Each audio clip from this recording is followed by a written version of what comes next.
ಸ್ನೇಹಿತರೆ, M.N.Venkatachalaiah ಅವರು ಭಾರತೀಯ ನ್ಯಾಯಾಂಗ ವ್ಯವಸ್ಥೆಯ ದಂತಕಥೆ.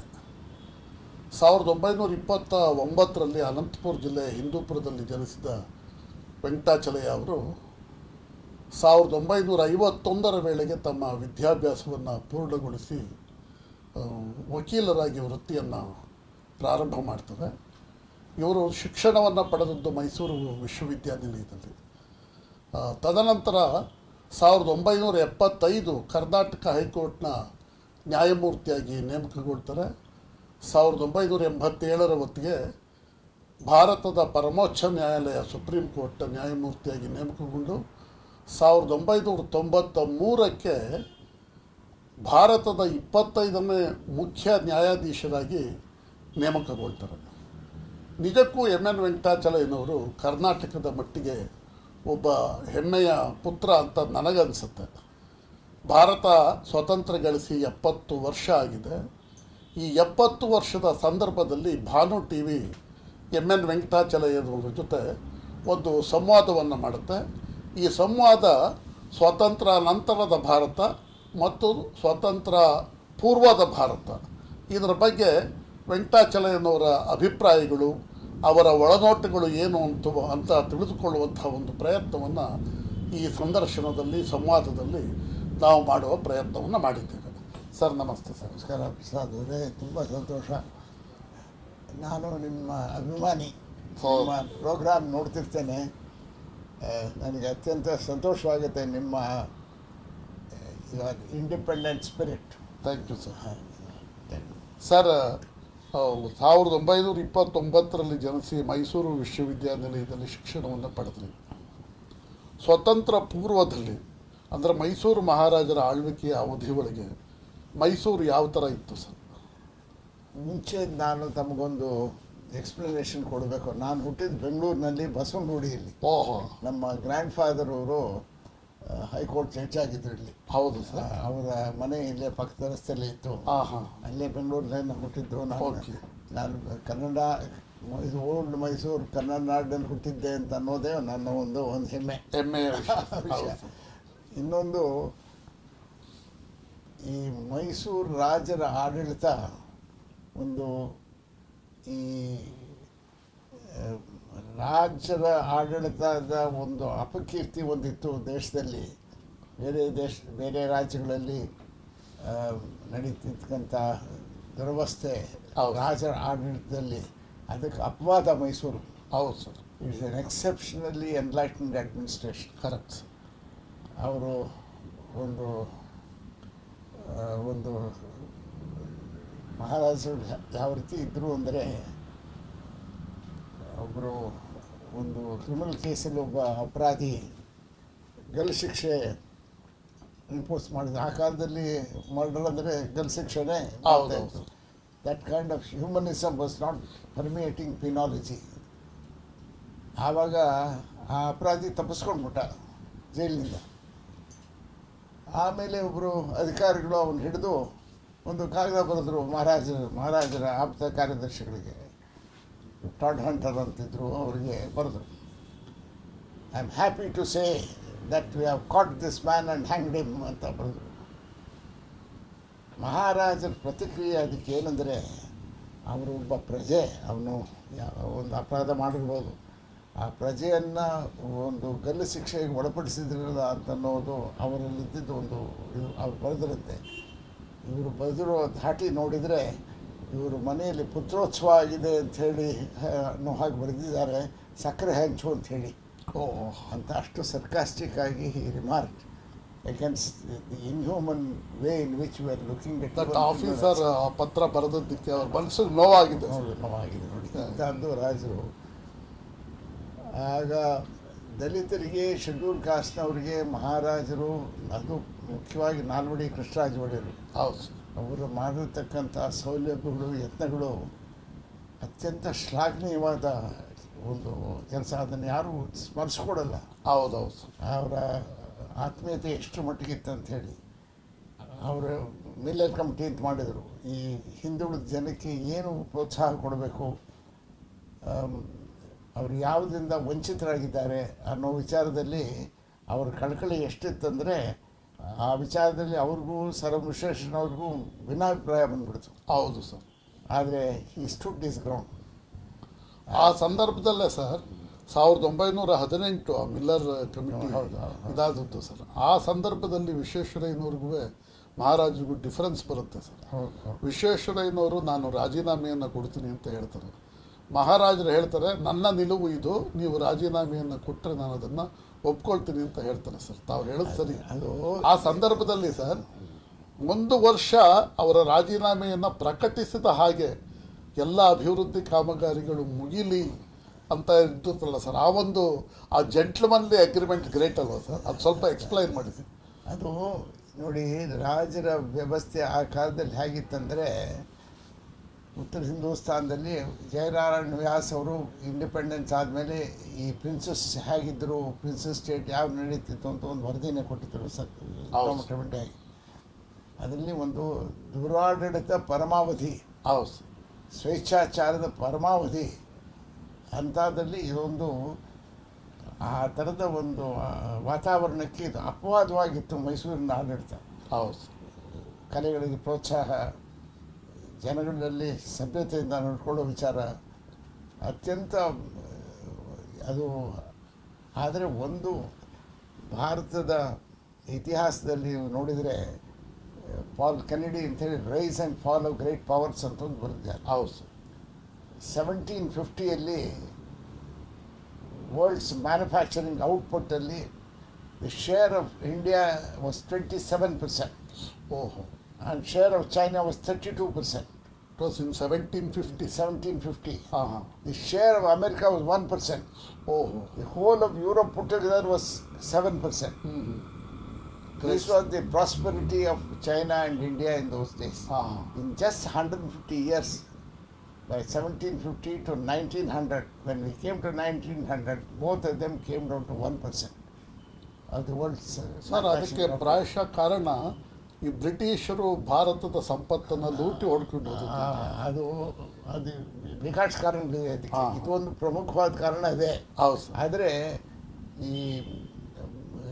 ಇದರಲ್ಲಿ ಒಂದು ದೊಡ್ಡ ಚರ್ಚೆ ಇದೆ. ಅದು ಇದಕ್ಕೆ ಈ ತಮ್ಮ ಒಂದು ವಿಚಾರ ಸರಣಿಯಲ್ಲಿ ಈಗ ನಾವು ಏನು ಭಾಗವಹಿಸ್ತಾ ಇದ್ದೇವೆ ಅದಕ್ಕೆ ಸ್ವಲ್ಪ ಬದಲಾವಣೆ ಆಗ್ಬೋದು. It may be a distraction from that thing. Correct. But there is one thing, ಯುರೋಪ್ನಲ್ಲಿ ಇಂಡಸ್ಟ್ರಿಯಲ್ ರೆವಲ್ಯೂಷನ್ ಆಗೋದಕ್ಕೆ ಮುಂಚೆ there is an intellectual revolution. That intellectual revolution made the industrial revolution possible. Correct. But for that intellectual revolution, the two major factors were the Indian mathematical computational genius. That Indian mathematical knowledge was taken to Europe, to Islamic scholars. When Islam conquered Spain, it went to Islam, to Europe. And the second component was the famous Chinese technologies. What made the intellectual revolution a reality in Europe was the combination of Indian mathematical genius and the famous Chinese technologies. ಇದು sir Joseph ನೀಡ್ಹ್ಯಾಮ್ ಅಂತ ಒಬ್ಬರು ವಿದ್ವಾಂಸರು ಹೇಳ್ತಾರೆ, ಈ China India ಇವರ ಸಹಕಾರದಿಂದ, ಇವರ technology ಸಹಕಾರದಿಂದ ಯುರೋಪ್ ಮುಂದೆ ಬಂತು. ಇವರಿಬ್ಬರು ಯಾತಕ್ಕೆ ತಾವೇ ಮುಂದೆ ಬರಲಿಲ್ಲ ಅಂದರೆ ದ ಫೇಮಸ್ ನೀಡ್ಹ್ಯಾಮ್ಸ್ ರೀಡಲ್ಸ್ ಅಂತ ಒಂದು ಜಿಜ್ಞಾಸೆ ಅದು. ಅದನ್ನು ಚರ್ಚೆ ಮಾಡಿದ್ದಾರೆ. ಅದ್ರ ಮೇಲೆ ಚರ್ಚೆ ನಡೀತಾನೆ ಇರುತ್ತೆ ಸರ್. ಅಂಥ ಸಂದರ್ಭದಲ್ಲಿ ಸರ್ ಇಡೀ ನಾವು ಭಾರತ ಖಂಡದಲ್ಲಿ ಮೈಸೂರನ್ನು ಒಂದು ಯೂನಿಟ್ ಆಗಿ ನೋಡೋದಾದ್ರೆ ಮೈಸೂರು ರಾಜ್ಯವನ್ನು, ಅದು ದೊಡ್ಡ ವಿಶ್ವೇಶ್ವರಯ್ಯನವರು ಇಂಡಸ್ಟ್ರಿಯಲೈಸ್ ಆರ್ ಪೆರಿಶ್ ಅನ್ನುವ ಮಾತನ್ನು ಹೇಳೋದ್ರ ಮೂಲಕ ವಿಶ್ವೇಶ್ವರಯ್ಯನವರು, ತದನಂತರ ಬಂದ ಮಿರ್ಜಾ ಇಸ್ಮಾಯಿಲ್ ಅವರು ಮೈಸೂರನ್ನು ಅಭಿವೃದ್ಧಿ ಪಥದಲ್ಲಿ ಕೊಂಡೊಯ್ದ್ರಲ್ಲ ಸರ್. ಮತ್ತು ಬ್ರಿಟಿಷ್ ಪಾರ್ಲಿಮೆಂಟಲ್ಲಿ Mysore state is one of the best in administered state ಅನ್ನುವ ಮಾತನ್ನು ಹೇಳಿದ್ರಲ್ಲ ಸರ್. ಅದು ಸರ್ ಮಿರ್ಜಾ ಅವರ ಕಾಂಟ್ರಿಬ್ಯೂಷನ್ನ ನಾವು ಸ್ವಲ್ಪ ಅರ್ಥ ಮಾಡ್ಕೊಂಡಿದ್ದೀವಿ. ಹೌದು ಸರ್. ಅವ್ರನ್ನ ಯಾವುದೋ ಜಿಜ್ಞಾಸೆಗೆ ಸಿಕ್ಕಿಸಿ ಅವರು ಗುಂಡಪ್ಪನವ್ರ ಕಡೆ ಬರೀತಾರೆ. ಸರ್ ಮಿರ್ಜಾ ಅವರು ತೀರೋದ ಮೇಲೆ ಅವರ ಅಂತ್ಯ ಸಂಸ್ಕಾರ ಮಾಡೋ ಕಾಲದಲ್ಲಿ ಅವನು ಕೂತ್ಕೊಂಡು ಕಿವಿ ಕಳ್ತಾ ಇದ್ದಂತೆ. ಓಹೋ. ಅವ್ನು ಹೋಗಿ ಕೇಳಿದ್ರಂತೆ, ಏನಪ್ಪ ನೀನು ಹೇಳ್ತಾ ಇದ್ದು, ಇಷ್ಟೊಂದು ಹೇಳ್ತಾ ಇದ್ದೀನಿ, ಏನು ನಿನಗೆ? ಅವ್ನು ಹೇಳಿದಂತೆ, ಸರ್ ಮಿರ್ಜಾ ಅವರು ಕುದುರೆ ಮೇಲೆ ಬರೋರು ಬೆಂಗಳೂರಿನೆಲ್ಲ ಪರಿಶೀಲನೆ ಮಾಡೋದಕ್ಕೆ. ಒಂದು ಈ ಮಾತಾ ಹಾಸ್ಪಿಟಲ್ ಈ ಕಡೆ ಇತ್ತು ನೋಡಿ, ದಕ್ಷಿಣದ ಗೇಟ್ ಸಹ ಅದರ ಹತ್ರ ನಿಂತ್ಕೊಂಡಿದ್ರಂತೆ. ಇವರ ಪತ್ನಿ ಒಂದು ಪಬ್ಲಿಕ್ ಟ್ಯಾಪಿಂದ ಒಂದು ಕೊಡ ನೀರು ತಲೆ ಮೇಲೆ ಸೊಂಟದಲ್ಲಿ ಒಂದು ಕೊಡ ಇಟ್ಕೊಂಡು ಗರ್ಭಿಣಿ, ಓಕೆ, ಅದನ್ನು ಹೊತ್ಕೊಂಡು ಹೋಗ್ತಿದ್ರಂತೆ. ಹಾಂ ಹಾಂ. ಅವರು ಮಹಾರಾಜರು ನೋಡಿ ಅವ್ರ ಹತ್ತಿದ್ದವನ್ನ ಎಲ್ಲಿ ಹೋಗ್ತಾಳೆ ಹೆಣ್ಮಗಳು ನೋಡು ಅಂತ. ಅವ್ರ ಮನೆ ನೋಡ್ಕೊಂಡು ಬಂದು ಅಲ್ಲಿದ್ದವನು ಹೇಳಿದ್ರಂತೆ, ನಾಳೆ ಬೆಳಿಗ್ಗೆ ಒಳಗೆ ಅವ್ರ ಮನೆ ಹತ್ರ ಒಂದು ನಲ್ಲಿ ಮಾಡು, ಪಬ್ಲಿಕ್ ಟ್ಯಾಪ್. ಹೌದು ಸರ್. ಅವ್ನು ಕೇಳಿದ್ದಂತೆ, ಇದಕ್ಕೆ ಸ್ಯಾಂಕ್ಷನ್ ಎಲ್ಲ ಬೇಕು ಅಂತ. ಇಲ್ಲೇ ಬರ್ಕೋದು, ನಾನೇ ಕೊಟ್ಟಿದ್ದೀನಿ ಸ್ಯಾಂಕ್ಷನ್. ಆ ಹೆಣ್ಣುಮಗಳು ನೀರು ಹೊತ್ಕೊಂಡು ಹೋಗ್ತಿದ್ದು ನೋಡಿ, ಆ ಮನೆ ಹತ್ರ ಎಷ್ಟು ಹತ್ತಿರ ಆಗುತ್ತೋ ಅಷ್ಟು ಹತ್ತು ಜಾಗದಲ್ಲಿ ಒಂದು ಪಬ್ಲಿಕ್ ಟ್ಯಾಪ್ ಮಾಡು. ಹೌದು. ನೆಕ್ಸ್ಟ್ ಡೇ ಮಾಡಿದ್ರಂತ ನೋಡಿ. ಅಂದರೆ ಒಬ್ಬ ಆಡಳಿತಗಾರನಿಗೆ ಇರಬೇಕಾದಂಥ ವಿವೇಕ ಮತ್ತು ವಿಚಕ್ಷಣೆ ಅದಲ್ವಾ ಸರ್? ಅದು an impersonal love for mankind. Correct, sir. An administrator can't survive unless he has an impersonal love for mankind. ಹೌದು. ಅದು ಟಾಲ್ಸ್ಟಾಯ್ ಅವ್ರು ಹೇಳ್ತಾರೆ, ನೀನು if you want to become a leader of man, you must have an impersonal love for mankind. If you don't have it, if you pretend, you will be soon found out. Engage yourself in some other occupation. Don't lead people unless you have a love for them. 100% correct sir. ಆ ಕಾರಣದಿಂದನೇ ಅಲ್ವಾ sir, Nalvadi Krishnaraja Wadiyar 1831 ಮುಮ್ಮಡಿ ಕೃಷ್ಣರಾಜ ಒಡೆಯರ್ ಅವ್ರನ್ನ British government ಅದಕ್ಷ ಆಡಳಿತ ಅಂತ remove ಮಾಡಿರ್ತಾರೆ sir ಅಧಿಕಾರದಿಂದ. Rendition ಆಯ್ತು 1981. Rendition 1881 Chamaraja Wadiyar ಅಧಿಕಾರಕ್ಕೆ ಬರ್ತಾರೆ ಸರ್. ಬಂದ ಮೇಲೆ ಒಡೆಯರ್ ಸಂಕಲ್ಪ ಮಾಡ್ತಾರೆ, ನನ್ನ ಅಪ್ಪನಿಗೆ ಆಗಿರುವ ಅವಮಾನವನ್ನು ನಾನು ಸರಿಪಡಿಸ್ತೀನಿ ಮಾಡ್ತಾರೆ. ತದನಂತರ ಆ ಒಂದು ಕಾಯಕವನ್ನು ನಾಲ್ವಡಿ ಕೃಷ್ಣರಾಜ ಒಡೆಯರ್ ಅವರು ಮುಂದುವರಿಸ್ತಾರೆ ಸರ್. ಅದು ಒಂದು ಸ್ವಲ್ಪ ಹೇಳಿ ಸರ್ ತಾವು. ಇದು ಈ ಮೈಸೂರು ಸಂಸ್ಥಾನದ ಇತಿಹಾಸ ಇದೆಯಲ್ಲ, ಹೌದು ಸರ್, ಅದೇ ಒಂದು ಈ ಭಾರತದ ಚರಿತ್ರೆಯಲ್ಲೇ ಒಂದು ಸುವರ್ಣ ಅಕ್ಷರಗಳಲ್ಲಿ ಬರೆಯತಕ್ಕಂಥ ಒಂದು ಸಂಪ್ರದಾಯ. ಟಿಪ್ಪು ಸುಲ್ತಾನ್ ಆಡಳಿತ ಆದಮೇಲೆ ಈ 1799 ಸರ್ ಟಿಪ್ಪು ಸುಲ್ತಾನ್ ಅಲ್ಲಿಂದ ಅದಾದಮೇಲೆ ಈ ಮಾರಾರ್ಕಿ ಕಿಂಗ್ಶಿಪ್ಪಲ್ಲಿ ಅತ್ಯಂತ ನ್ಯೂನತೆಗಳಿದ್ದೇ ಇದೆ. ಅವಾಗ ನೋಡಿ, ಮಹಾರಾಜರ ದರ್ಬಾರ್ನಲ್ಲಿ ಯಾರೇ ಪರಂಗಿಯವರಾಗಲಿ, ಇಂಗ್ಲೀಷ್ ಪೀಪಲ್ ಆಗಲಿ, ಅವರ ದರ್ಬಾರ್ನಲ್ಲಿ ಅವರಿಗೆ ಕುರ್ಚಿ. Indian officers including the diwan had to sit at the floor. ಹೌದು. ಇವರು ಬರೆದ್ರಂತವರು ವಿಶ್ವೇಶ್ವರಯ್ಯನವ್ರು, ಮಹಾರಾಜ್ ಇದು ಬಹಳ ತಪ್ಪಿದು, ಮಹಾರಾಜ್ ಗೊತ್ತಿದ್ದ ಅವ್ರಿಗೆಲ್ರಿಗೂ ಕುರ್ಚಿ ಹಾಕಿ ಕೊಡಿ ಅಂತ ಹೇಳಿ ಮಾಡಿದರು ಅಂತ. ಆತ್ಮಗೌರವದ ಪ್ರಶ್ನೆ, ಒಂದು ದೇಶದ ಒಂದು ನಾಡಿನ ಆತ್ಮಪ್ರಜ್ಞೆ ಐತೆ, ಆತ್ಮಗೌರವದ ಪ್ರಜ್ಞೆ, ಅದು ಮಹಾರಾಜರಲ್ಲಿ, ಈ ಅನೇಕ ಮಹಾರಾಜರಲ್ಲಿ ಆ ಪ್ರಜ್ಞೆ ಕಡಿಮೆ ಆಗೋಯ್ತು ಬ್ರಿಟಿಷ್ ದಬ್ಬಾಳಿಕೆಯಿಂದ. ಇಲ್ಲಿ ಒಂದು ಸೌಜನ್ಯ ಇದೆಯಲ್ಲ, ಅದೇನೋ ಒಂದು ಈ ಓಲ್ಡ್ ಮೈಸೂರಲ್ಲಿ ಅದೇನೋ ಒಂದು ಆ ಭೂಮಿಯಲ್ಲೇ ಒಂದೇನೋ ಒಂದು ಗುಣ ಇತ್ತು ನೋಡಿ. ಭಾಳ ದಾಕ್ಷಿಣ್ಯದ ಜನ, ನಿಷ್ಠುರವಾಗಿ ನಡ್ಕೊಂಡರೆ ಎಲ್ಲ. ಏನಾದರೂ ಕಠಿಣವಾದ ಮಾತಾಡಬೇಕಾದ್ರೂ ಅದನ್ನು ಭಾಳ ಸ್ವೀಟಾಗಿ ಹೇಳೋರು. ಹೌದು. ನವ್ಯಾತ್ ಸತ್ಯಂ ಅಪ್ರಿಯಂ ಅಂತ ಅವರ ಒಂದು, ಅಂದರೆ ಸ್ವಲ್ಪ laid back people. Others my call them lazy, but ಅಂತರಂಗದಲ್ಲಿ ಒಂದು ಮಾನವೀಯತೆ ಇತ್ತು. ಕರೆಕ್ಟ್. ಸೊ ದೇಶದ ಸ್ಥಿತಿ ನೋಡ್ಬೇಕು ನೀವು. 1947 ಹಿಂದೆ ಘೋರ್ ಕಮಿಟಿ ಅಂತ ಒಂದು ಮಾಡಿದರು. ಈ ಆರೋಗ್ಯ ಹೇಗಿದೆ, ಆರೋಗ್ಯ ಸ್ಥಿತಿ ದೇಶದಲ್ಲಿ ಹೇಗಿದೆ ಅಂತೇಳಿ ಒಂದು 1940s ಘೋರ್ ಕಮಿಟಿ ಅವ್ರು ಹೇಳ್ತಾರೆ, ಮೆಟರ್ನಲ್ ಮಾರ್ಟ್ಯಾಲಿಟಿ ಅಂತಿದೆ ನೋಡಿ, ಪ್ರಸವ ಟೈಮಲ್ಲಿ ತಾಯಿಯಂದ್ರೆ ಸಾಯೋದು. ಇದು ಆ ಕಾಲದಲ್ಲಿ 100,000 ಚೈಲ್ಡ್ ಬರ್ತಿ 2,000 ಜನ ಹೆಣ್ಮಕ್ಳು ಸಾಯೋರು. Those figures in Europe was in double digits, 80-90 ಇಷ್ಟು. ನಮ್ಮಲ್ಲಿ 2,000. ಆಮೇಲೆ 50s ಇನ್ನೊಂದು ಕಮಿಟಿ ಆಯಿತು, sir Lakshman Samadliyar committee, health survey. ಅದರಲ್ಲಿ they said it has come down to 1,000, from 2,000 to 1,000. ಅದೇನು ಯಾತಕ್ಕೆ ಆಯ್ತಂದರೆ ಪೆನ್ಸಿಲಿನ್ ಅಂತ ಒಂದು ಔಷಧಿ ಬಂದಾಗ ಮಿಡ್ 40s ನ್ಯೂ ಇವಾಗ ನಾವು ಇಟ್ ಬಿಕಮ್ ರುಟೀನ್ ಥಿಂಗ್. ಆ ಪೆನ್ಸಿಲಿನ್ ಇನ್ವೆನ್ಷನಿಂದ this dramatic change occurred from 2000 to 1000. Now the national average is about 260 now. Correct. The figure in Europe is 3 or 4. ಓಹೋ, ಈಗಲೂ ಅದು ಹೆಲ್ತ್ ಕೇರ್ ಅನ್ನೋ ವಿಚಾರದಲ್ಲಿ ನೋಡಿ, ಕುಡಿಯೋ ನೀರು, ಶುದ್ಧವಾದ ಕುಡಿಯೋ ನೀರು, ಇದು ಬೇಸಿಕ್ ಸ್ಯಾನಿಟೇಷನ್ ಅಂದರೆ faecal matter and food must be separated. ಹೌದು. ಹಳ್ಳಿಗಳ ಅಡುಗೆ ಮನೆಗಳಲ್ಲಿ ಹೊಗೆಯ ಒಂದು ವಾತಾವರಣ, ಇಷ್ಟು 3 ಕಡಿಮೆ ಮಾಡಿದರೆ 70% of our health care is taken care of. What we are trying to do is convert health care into medical care and give treatment. Correct. Preventive health care ಅನ್ನೋದಕ್ಕೆ ಅಷ್ಟೊಂದು ಒತ್ತಾಸೆ ಕೊಡ್ತಾ ಇಲ್ಲ. ಅದು ದೊಡ್ಡ ಸ್ವಲ್ಪ ಅದಕ್ಕೆ ಬೇಕಷ್ಟು ಕಾರಣಗಳಿದೆ. ಹೌದು. ನಮ್ಮಲ್ಲಿ ನೋಡಿ, ಇಂಡಿಯಾ ದೇಶದ ಪರಿಸ್ಥಿತಿ ಹೇಗಿದ್ದಾಗ ಅಂದರೆ ಇನ್ 1946 we are growing only 6 million tons of wheat. ಓಹೋ. In 1985, it became 90 million tons of wheat. Incomparable. Otherwise, the kind of, ಅದು ನಮ್ಮ ಎಲೆಕ್ಟ್ರಿಸಿಟಿ ಜನರೇಷನ್ ಎಷ್ಟು ಗೊತ್ತೆ, 47ರಲ್ಲಿ 1372 ಕಿಲೋವಾಟ್ ಮೆಗಾವಾಟ್. ಈಗ ಒಂದೊಂದು ಜನರೇಟರ್ ಈಗ 300,000 ಇನ್ಸ್ಟಾಲ್ಡ್ ಕೆಪಾಸಿಟಿ ಇದೆ, 300,000. ಬಟ್ ಆವಾಗ ನೋಡಿ ಸರ್, ಇಡೀ ಇಂಡಿಯಾ ದೇಶದಲ್ಲೇ ಫಸ್ಟ್ ಅದು ಹೈಡಲ್ ಪ್ರಾಜೆಕ್ಟ್ ಪ್ರಾರಂಭ ಆಗುತ್ತೆ ಶಿವನಸಮುದ್ರದಲ್ಲಿ. ಶೇಷಾದ್ರಿ ದಿವಾನ್ ಆಫ್ ಮೈಸೂರು.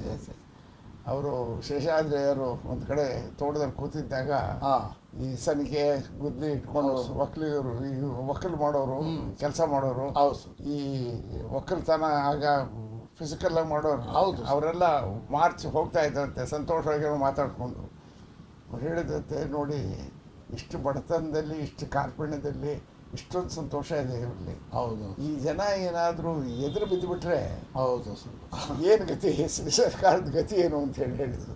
ಅಂದರೆ ಆ ಭಯ, ಅಂದರೆ ಗೌರವನೂ ಇತ್ತಲ್ಲ ಸರ್, ಜನಗಳ ಅಭಿಪ್ರಾಯಕ್ಕೆ ಒಂದು ಮನ್ನಣೆ, ಭಾವನೆಗೆ ಒಂದು ಪ್ರತಿಸ್ಪಂದನೆ ಮಾಡುವಂಥ ಒಂದು.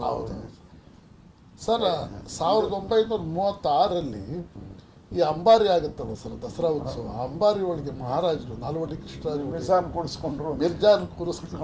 ಆ ಕಾಂಟ್ರವರ್ಸಿ ಬಗ್ಗೆ ಸ್ವಲ್ಪ ಅದು ಜಾತಿ ಕಾಂಟ್ರವರ್ಸಿ ಆಗೋಯ್ತು. ಹೌದು ಸರ್. ಅಲ್ಲಿ ಕೆಲವು ಪತ್ರಕರ್ತರು ಮೈಸೂರಿನಲ್ಲಿ ಭಾಳ ಉತ್ಪ್ರೇಕ್ಷೆ ಮಾಡಿ ಅದಕ್ಕೆ ಸ್ವಲ್ಪ ಅವರಿಗೆ ಭಾಳ ನೋಯಿಸಿದ್ದು. ನೋಡಿ, ಮೊನ್ನೆ ಒಬ್ಬರು ಮೈ ಪ್ರೈವೇಟ್ ಲೈಫ್ ಅಂತ ಒಂದು ಸರ್ವಿಸ್ ಅವರು ಪುಸ್ತಕ ಬರ್ತಿದ್ದಾರೆ. ಹೌದು ಸರ್. ಅದನ್ನು ಒಬ್ಬರು ಕನ್ನಡ ಆಥರ್ ಒಬ್ಬರು ಟ್ರಾನ್ಸ್ಲೇಟ್ ಮಾಡಿದ್ದಾರೆ. ಅದಕ್ಕೆ ನಾನು ಒಂದು ಮುನ್ನುಡಿ ಬರ್ಕೊಟ್ಟಿದ್ದೀನಿ. ಓಹೋ, ಎಷ್ಟು ಸೊಗಸಾಗಿ ಬರೆದಿದ್ದಾರೆ ಗೊತ್ತೇ ಅವರು. ಭಾಳ ಚೆನ್ನಾಗಿದೆ ಪುಸ್ತಕ. ರಿಲೀಸ್ ಆಯಿತು ಅಂತ ಕಾಣುತ್ತೆ. ನಾನು ಕರೆದಿದ್ರು, ನಾನು ಅವತ್ತು ಊರಲ್ಲಿರಲಿಲ್ಲ, ರಿಲೀಸ್ ಆಯಿತು. ಅದರಲ್ಲಿ ಸರ್ ಮಿರ್ಜಾ ಅವರ ಒಂದು ವ್ಯಕ್ತಿತ್ವವನ್ನು ಭಾಳ ಚೆನ್ನಾಗಿ ಬರೆದಿದ್ದಾರೆ. ಹೌದಲ್ಲ ಸರ್? ಅಯ್ಯೋ, ಭಾಳ ಚೆನ್ನಾಗಿದೆ. ಇದು ಈ ಅಬ್ಬಾಸ್ ಖಾನ್ ಗಲಾಟೆ ಅಂತ ಆಯ್ತು ನೋಡಿ. ಹೌದು ಸರ್. ಸುಲ್ತಾನ್ಪೇಟೆ ಒಳಗೆ ಗಣಪತಿ ಗಲಾಟೆ ಆಯಿತು. ಅದೇನೋ ಅವರು ವಿಶ್ವೇಶ್ವರಯ್ಯನವರೇ ಅದರ ತನಿಖಾ ಸಮಿತಿ ಅಧ್ಯಕ್ಷರಾಗಿದ್ದರು. ಅದಕ್ಕೆ ಅವರು ಸ್ವಲ್ಪ ಒಂದು ತೀಕ್ಷ್ಣವಾಗಿ ಸರ್ಕಾರದ ಮೇಲೆ ಬರೆದಿದ್ರು. ಹೌದು ಸರ್. ಸರ್ಕಾರ ಆ ವರದಿಯನ್ನು ತಿರಸ್ಕಾರ ಮಾಡ್ತು, ಅದನ್ನು ತಿರಸ್ಕರಿಸ್ತು, ಅದನ್ನು ಒಪ್ಕೊಳ್ಳಿಲ್ಲ. ಅದಾದಮೇಲೆ ಯಾವುದೋ ಸಂದರ್ಭದಲ್ಲಿ ವಿಶ್ವೇಶ್ವರಯ್ಯನವರು ಸರ್ ಮಿರ್ಜಾ ಅವ್ರ ಮನೆಗೆ ಹೋದಂತೆ, ಕಾರ್ಲ್ಟನ್ ಹೌಸ್. ಹೌದು ಸರ್. ಹೋದಾಗ ಅವ್ರು ಹೇಳಿದ್ರಂತೆ, ಈಗ ನಾನು ಆ ವರದಿ ಕೊಟ್ಟ ಮೇಲೆ I am not a persona grata with you, I become persona non grata with you ಅಂತ ಹೇಳಿದ್ರಂತೆ. ಅವರು ಸರ್ ಮಿರ್ಜಾ ಅವರು ಅವ್ರ ಕೈ ಹಿಡ್ಕೊಂಡು ಅವರ ಡ್ರಾಯಿಂಗ್ಗಳನ್ನ ಕರ್ಕೊಂಡು ಹೋಗಿ, you see this photograph, I put your photograph next to my father, I have placed you in the same position, it will never be so ಅಂತ ಹೇಳ್ತಾರೆ. ನೋಡಿ ಸರ್, ಅದಕ್ಕೆ ರೀಸನ್ನು ಇದೆಯಲ್ಲ ಸರ್. ಮಿರ್ಜಾ ಇಸ್ಮಾಯಿಲ್ ಅವರು ಮಹಾರಾಜರಿಗೆ ಸೆಕ್ರೆಟರಿ ಆಗಿದ್ದರು ಸರ್. ಆಫ್ಟರ್ ಇವರು ವಿಶ್ವೇಶ್ವರಯ್ಯನವರು ರಾಜೀನಾಮೆ ಕೊಟ್ಟ ಕೆಲವು ವರ್ಷಗಳ ನಂತರ ಯಾರನ್ನ ದಿವಾನ್ ಮಾಡಬೇಕು ಅಂದಾಗ ಮಹಾರಾಜರಿಗೆ ವಿಶ್ವೇಶ್ವರಯ್ಯನವರು ಹೇಳ್ತಾರೆ, ಕೈಯಲ್ಲಿ ಬೆಣ್ಣೆ ಇಟ್ಕೊಂಡು ಅವರೆಲ್ಲ ಯಾಕೆ ಸುತ್ತಾಡ್ತೀರಿ, ಫಸ್ಟ್ ಕ್ಲಾಸ್ ಪೀಪಲ್ ಅವರೆಲ್ಲ ಆ ಕಾಲದಲ್ಲಿ ಆದರೂ ಅಷ್ಟೊಂದು ತೀಕ್ಷ್ಣವಾಗಿತ್ತು ನೋಡಿ ಪಬ್ಲಿಕ್ ಎಕ್ಸಾಮಿನೇಷನ್ ಅಥಾರಿಟಿ. ಹೌದೌದು. ಈಗ ಪತ್ರಕರ್ತರು ಜಾತಿ ಜೊತೆ ಸೇರ್ಕೊಳ್ತಾರೆ, ಏನೋ ಮಾಡ್ತಾರೆ, ಆ ಒಂದು ಫಿಯರ್ಸ್ ಇಂಡಿಪೆಂಡೆನ್ಸ್ ಇಲ್ಲ ಸರ್. ಬಟ್ ಅಂದರೆ ಸೈದ್ಧಾಂತಿಕ ಸಂಘರ್ಷವೇ ಬೇರೆ, ವೈಯಕ್ತಿಕ ಸಂಬಂಧಗಳೇ ಈಗ ವೈಯಕ್ತಿಕ ಸಂಘರ್ಷ ಸೈದ್ಧಾಂತಿಕ ಒಡಂಬಡಿಕೆ ರೂಪ ಅದೇ ಸ್ವಲ್ಪ ಕಷ್ಟ ಈಗ. ಹೌದು ಸರ್. ಸರ್ ತಾವು 1947ನಲ್ಲಿ ಸರ್, ಅಷ್ಟೊತ್ತಿಗಾಗಲೇ ತಾವು I think you are doing actually I was in the final year in the graduation ಅಲ್ವಾ ಸರ್? ಅಂದರೆ ಆ ಸಂದರ್ಭದಲ್ಲಿ ಮೈಸೂರಲ್ಲಿ ಒಂದು ದೊಡ್ಡ ಚಳುವಳಿ ಆಗುತ್ತೆ ಸರ್, ಇಂಡಿಪೆಂಡೆನ್ಸ್. ಇದು ಸ್ವತಂತ್ರ ನಂತರದಲ್ಲಿ ಮೈಸೂರು ಮಹಾರಾಜರು ಆಗೋಕ್ಕೆ ಮುಂಚೆ ಆರ್ಕಾಟ್ ರಾಮಸ್ವಾಮಿ ಮೊದಲಿಯಾರ್ ಅವ್ರ ಕಾಲದಲ್ಲಿ ದೊಡ್ಡ ಒಂದು ಚಳುವಳಿ ಆಯ್ತದು. ಹೌದೌದು. ಮೈಸೂರು ಲಿಬರೇಷನ್, ಮೈಸೂರು ಚಲೋ ಅಂತ ಒಂದು ಚಳುವಳಿ. ಕಣ್ಣನ್ ಅಂತ ಒಬ್ರು ಅಲ್ಲಿ ಲೇಬರ್. ಹೌದು ಸರ್. ಅಯ್ಯೋ ಅವರು ಏನು ಮೆರವಣಿಗೆ ಮಾಡಿದ್ದೆ, ಏನು ಸ್ಲೋಗನ್ಸ್ ಕೂಗಿದ್ದು. ಅಲ್ಲಿ ಒಂದೆರಡು ಸತಿ ಫೈರಿಂಗ್ ಆಯಿತು ಬಸವನಗುಡಿ ಇಲ್ಲೇ. Correct sir. ಈ ಚೌಕದಲ್ಲಿ ಹುಡುಗನ ಸಾಯಿಸಿದ್ರು ಇದರಲ್ಲಿ. ಮೈಸೂರಲ್ಲಿ ಒಬ್ಬ ಅದೇ ಆ ಮೈಸೂರು ಚಲೋ ರಾಮಸ್ವಾಮಿ ಸರ್ಕಲ್ ಅಂತ ಶೂಟ್ ಮಾಡಿದ್ರು. ಇದ್ರ ಮೇಲೆ ಹತ್ತಿ ಬಾವುಟ ಹಾಕ್ಬಿಟ್ಟಿದ್ದ. ಹೌದೌದು ಸರ್. ಇವಾಸ್ ಜಸ್ಟ್ 12 year ಬಾಯ್ ಆವಾಗ. ಈಗ ಅವನ ಹೆಸರಲ್ಲೇ ಒಂದು ಚೌಕ ಮಾಡಿದ್ದಾರೆ ರಾಮಸ್ವಾಮಿ ಸರ್ಕಲ್. ಅದೇ ಅದೇ ಅದೇ ಸರ್. ಆವಾಗ ಮಹಾರಾಜರು ಆ ಮೈಸೂರು ಚಲೋ ಇದಕ್ಕೆ ಸರ್, ಭಾರತ ಒಕ್ಕೂಟ ಸೇರೋದಕ್ಕೆ ಫಸ್ಟು ರೆಫ್ಯೂಸ್ ಮಾಡಿರ್ತಾರೆ ಸರ್. 1947 August 15. ಅದಾದ ಅಂದರೆ ಅಕ್ಟೋಬರಲ್ಲಿ ಈ ಚಳುವಳಿ ಶುರುವಾಗುತ್ತೆ ಸರ್, ಮೈಸೂರು ಚಳುವಳಿ. ಒಂದೇ ತಿಂಗಳಲ್ಲಿ ಅವರು ಒಪ್ಕೊಳ್ತಾರೆ ಸರ್. ಆ ಘಟನೆಗಳೇನಾದರೂ ತಮ್ಮ ನೆನಪಲ್ಲಿ ಇದೆಯಾ ಸರ್? ಅದರಲ್ಲಿ ನೋಡಿ ಏನಂದರೆ ಸರ್ ಮಿರ್ಜಾ ಅವರು 1942 ಬಿಟ್ಟರು. ಹೌದು ಸರ್, 1942. ಆಮೇಲೆ ಯಾರೋ ಇವರು ಮಾಧವರಾವ್ ಬಂದರು, ಆಮೇಲೆ ನ್ಯಾಪತಿ ಮಾಧವರಾವ್ ಬಂದರು, ಆಮೇಲೆ ಆರ್ಕಾಟ್ ಮೊದಲಿಯಾರ್, ನಾರಾಯಣ ಸಾಮಲ್ಯ, ನಾರಾಯಣ ಸಾಮಲ್ಯ, ರಾಮಸ್ವಾಮಿ.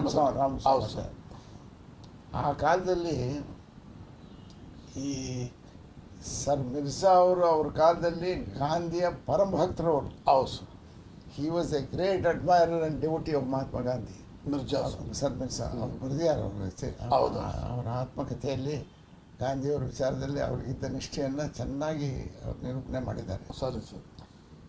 ಇದು 47 ಮೂಮೆಂಟ್ ವಾಸ್ ಇದು ಮೈಸೂರು ಲಿಬರೇಷನ್ ಇತ್ತಲ್ಲ, ಆಗಲೇ ಸರ್ಕಾರದ ಒಂದು ನಿಲುವು ಶಿಥಿಲವಾಗಿತ್ತು. ಹೌದು. And the pressure of Sardar Patel was influence Sardar Patel more than his influence, the reputation of that influence. Correct.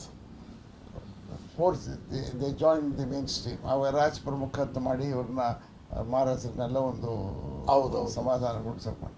That unification story of unification of India, particularly the princely India, is a very historic story, historic event. ಅದು ಅದನ್ನು ಎಷ್ಟು ದಕ್ಷತೆಯಿಂದ ಮಾಡಿದ್ದಾರೆ ಅಂದರೆ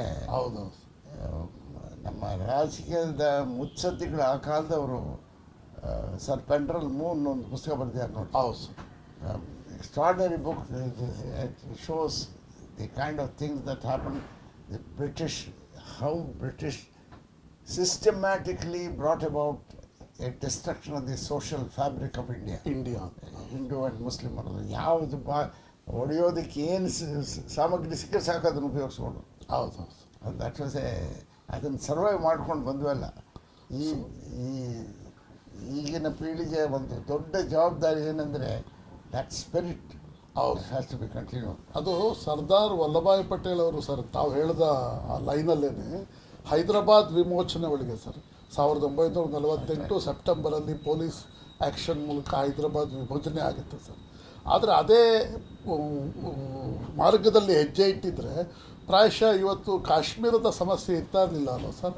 article 370 ಏನು ಒಂದು ವಿಪರ್ಯಾಸ ಅಂದರೆ ಹೌದು, ಹರಿಸಿಂಗ್ ಮಹಾರಾಜರಾಗಿ ಅವರು ಹರಿಸಿಂಗ್ ಮಹಾರಾಜರು ಈಗಿನ ಕರಣ್ ಸಿಂಗ್ ಅವ್ರ ತಂದೆ. ಹೌದು ಸರ್. ಅದರಲ್ಲಿ ಒಂದು ಪ್ರಾಮುಖ್ಯವಾದ ವಿಚಾರ ಹೀಗೆ, ಹೈದರಾಬಾದ್ ಹಿಂದೂ ಮೆಜಾರಿಟಿ ಸ್ಟೇಟ್ ಅದು, ಅದರಿಂದ ಆ ಸೆಂಟಿಮೆಂಟ್ನ ನಾವು ಮಾಡ್ತೀವಿ ಅಂತ ಹೇಳಿದರು. ಅದೇ ಆರ್ಗ್ಯುಮೆಂಟ್ ಕಾಶ್ಮೀರದಲ್ಲಿ ಬಂದಾಗ ನಮಗೆ ಅದು ವಿರೋಧವಾಗ್ತದೆ. ಹೌದು ಸರ್. ಯಾವಾಗ ಒಂದು ಜಾತಿ ಆಧಾರದ ಮೇಲೆ ಏನಾದರೂ ತೀರ್ಮಾನ ಒಂದು ಸೆಕ್ಯುಲರ್ ಜಾತ್ಯತೀತವಾದ ಒಂದು ರಾಜ್ಯದ ವ್ಯವಸ್ಥೆಯಲ್ಲಿ ಈ ಜಾತಿ ಮಾತು ಬಂದರೆ it become a double edge sword. Correct sir. You should stick to your principle come what may. ಹೌದೌದು ಸರ್. ಅದು either it is a democratic movement or respect for the sentiments of Hindu community or Muslim community. ನಿಜ sir. ಅದರಿಂದ ಅದು ಒಳಕ್ಕೆ ಬರ್ತದೆ. ಇವರು ನೆಹರು ಅವರು ಹೈದರಾಬಾದ್ ಆ್ಯಕ್ಷನ್ಗೆ ತಮ್ಮ ವಿರೋಧ ವ್ಯಕ್ತಪಡಿಸಿ. ಹೌದೌದು. ಅಷ್ಟೊಂದು not happy with that police action. Jain Chaudhary ಅಂತ. ಹೌದು ಸರ್. ಅವ್ರು 6 ಅಡಿ 4 ಅಂಗುಲ ಇದ್ರು. ಹೌದೌದು. ಅವ್ರಿಗೆ ಯಾರೋ ಅವ್ರು ತಮಾಷೆ ಹೇಳಿದ್ರಂತೆ, Bengalis don't make good soldiers ಅಂತ. ಅವ್ರು ಹೇಳಿದ್ರಂತೆ, yes but they make excellent generals ಅಂತ ಹೇಳಿದ್ರು ಅವರು. ದೇ ಮೇಕ್ ಎಕ್ಸಲೆಂಟ್ ಜನರಲ್ಸ್ ಅಂತ. ಸರ್, ಅದು ಆ ಸಂದರ್ಭದ ನಿರ್ಧಾರ ಇದೆಯಲ್ಲ ಸರ್, ಅದರ ಪರಿಣಾಮವಾಗಿ ಆರ್ಟಿಕಲ್ 370 ಮತ್ತು 36A ಇದೆಯಲ್ಲ ಸರ್, ಈ ಒಂದು ಸ್ಪೆಷಲ್ ಸ್ಟೇಟಸ್ ಅನ್ನು ಕೊಟ್ಟರು. 35A. ಹೌದು, 35A. ಇವೆರಡನ್ನೂ ನಮ್ಮ ಇವತ್ತು ಒಂದು ದೊಡ್ಡ ತಲೆನೋವಾಗಿದೆ. ಅದರಿಂದ ಮುಕ್ತಿ ಸಿಗುತ್ತಾ ಅನಿಸುತ್ತಾ ಸರ್? ಅದು ನೋಡಿ, ಇದು these are all historical events. ಹೌದು sir. They are all the results of irreversible movements of history. Correct, sir. Irreversible movements of history. Right point, sir. Irreversible movements of history. They are products of irreversible movements of history. House. ಈ ಜಾತ್ಯ ಇತಿಹಾಸದ ಒಂದು ಪರಿಶೀಲನೆಯಲ್ಲಿ this hindsight is a very bad tool. Correct sir. This hindsight, ಹಿಂದೆ ಹಾಗೆ ಮಾಡಿದ್ದು ಚೆನ್ನಾಗಿತ್ತು, ಹೀಗೆ ಮಾಡಿದ್ದು ಚೆನ್ನಾಗಿತ್ತು. ಆ ಕಾಲದಲ್ಲಿ ಏನು ಸೂಕ್ತವಾಗಿ ಕಾಣ್ತು ಜನಕ್ಕೆ ಅದು ಮಾಡಿರ್ತಾರೆ. ಹೌದು ಸರ್. ಅದು ಇತಿಹಾಸದ ಬೇಕಾದ ಸ್ಟೇಜ್ಗಳಲ್ಲಿ ನಾವು ಅದನ್ನು ನೋಡ್ತೇವೆ. ಹೌದು ಸರ್. ಇದನ್ನು ಪಂಡಿತ್ ನೆಹರು ಅವರು ಇದು ಮಾಡಬೇಕು, police action, all that is not the necessary. Today the world is no longer divided by any ideology, divided by technology. Correct sir. Modern scientific movements ಇದೆಯಲ್ಲ, ಸಿವಿಲೈಸೇಷನಲ್ಲಿ changing movements, all these factors will be dissolved in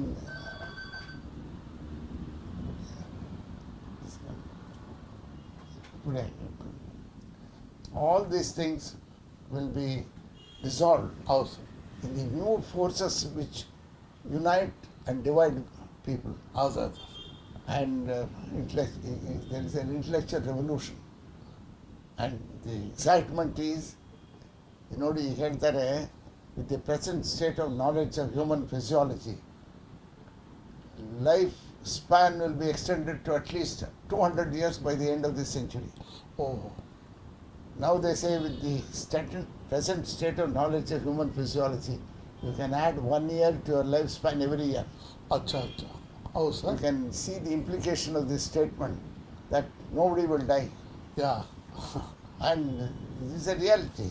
Actually, they have demonstrated. Oh, sir. ಮೊನ್ನೆ ಒಂದು article ಬಂತು time ಮ್ಯಾಗ್ಝಿನಲ್ಲಿ, ಒಂದು experimental mouse, guinea pig in the laboratory. It is under treatment for life extension. Normally, these guinea pigs die between 26 to 30 months. Okay, sir. The present ಅದರ number ಕೊಟ್ಟಿದ್ದಾರೆ, ಇಂಥ number ಕೊಟ್ಟಿದ್ದಾರೆ ಅದಕ್ಕೆ. ಆ ಇಲಿ 48 ತಿಂಗಳಾಗಿದೆ, ಇನ್ನೂ ಜ್ವರಾಗಿದೆ ಅಂತ. ಹೌದು. So they have doubled the lifespan of that mouse, that guinea pig. That shows the world is poised for great changes. Distance is totally eliminated. ಈಗ ನೀವು ಒಂದು ಇಮೇಲ್ ನಿಮ್ಮ ಮಗನಿಗೆ ಅಮೆರಿಕ ಕಳಿಸಿದ್ರೆ ಉತ್ತರ ನಿನ್ನೆ ಬರುತ್ತೆ ಉತ್ತರ. Correct sir. ಇವತ್ತು ನಿನ್ನೆ ಅವರಿಗೆ ಅದಕ್ಕೆ ಮಿಷನ್ಲಿ ಸ್ಯಾನಿಟರಿ ಚೆಕ್ ಅಂತ ಹಾಕಿರ್ತಾರೆ. ಅದರಿಂದ ಇಲ್ಲೇ ಇದ್ರೆ what you send a message to your to America, you get the reply ತಲುಪದಂಗೆ ಇರುತ್ತೆ ಸರ್. ಅಲ್ಲ ಇವತ್ತು ಕಳಿಸಿದ್ರೆ ನಿನ್ನೆ ಉತ್ತರ ಬರುತ್ತೆ. ಹೌದು sir. See the implication of it. Correct sir.